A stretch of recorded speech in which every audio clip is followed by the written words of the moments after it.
दीदी, 20s में लोग सबसे बड़ी फाइनेंशियल मिस्टेक्स क्या करते हैं? आंख बंद करके एसआईपी कर देते हैं और फिर उन्हें नुकसान होता है। अरे, तू ही तो बोलती है एसआईपी, तो क्या अभी एसआईपी ना करे? सबको नहीं करनी चाहिए, आपको आपके टाइम होराइजन और गोल्स के हिसाब से इन्वेस्ट करना चाहिए। तो वो कैसे करते हैं? एक सिंपल स्ट्रैटेजी है, ध्यान से सुनना, समझाती हूँ।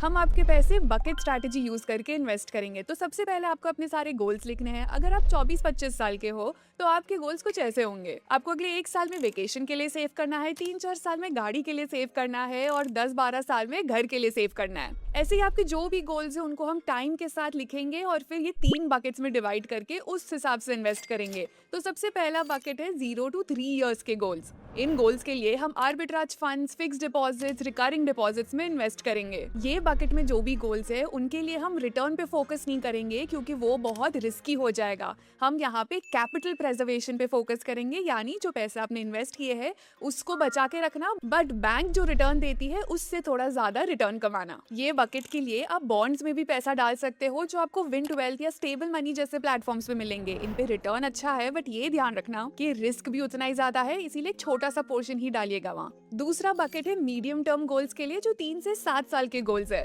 अब ये गोल्स के लिए आपको समझना पड़ेगा हाइब्रिड फंड्स क्या होते हैं। हाइब्रिड फंड्स डेट और इक्विटी दोनों में एक साथ अपने आप से ही इन्वेस्ट करते हैं, इसीलिए उनमें इक्विटी का रिटर्न थोड़ा ज्यादा मिलता है, बट क्योंकि उसमें डेट भी है इसीलिए उसका रिस्क ओवरऑल कम हो जाता है। अगर हाइब्रिड फंड्स आपको मुश्किल लग रहे हैं तो आप ये बकेट के लिए भी एफडी आरडी कर सकते हो। और लास्ट बकेट है लॉन्ग टर्म गोल्स के लिए, जो 8-9 साल बाद आएंगे। अब इन गोल्स के लिए आप इक्विटी म्यूचुअल फंड में एसआईपी कर सकते हो। शुरू करिए आप इंडेक्स फंड्स या फिर कोई भी फ्लेक्सी कैप फंड से, एंड देन धीरे धीरे आप यूएस स्टॉक्स और गोल्ड से भी इसे डाइवर्सिफाई कर सकते हो। पर हर महीने की सैलरी से कौन से बकेट में पैसे इन्वेस्ट करने हैं ये कैसे डिसाइड करें? वेल, वो मैं कैप्शन में बताती हूँ, सो डू रीड।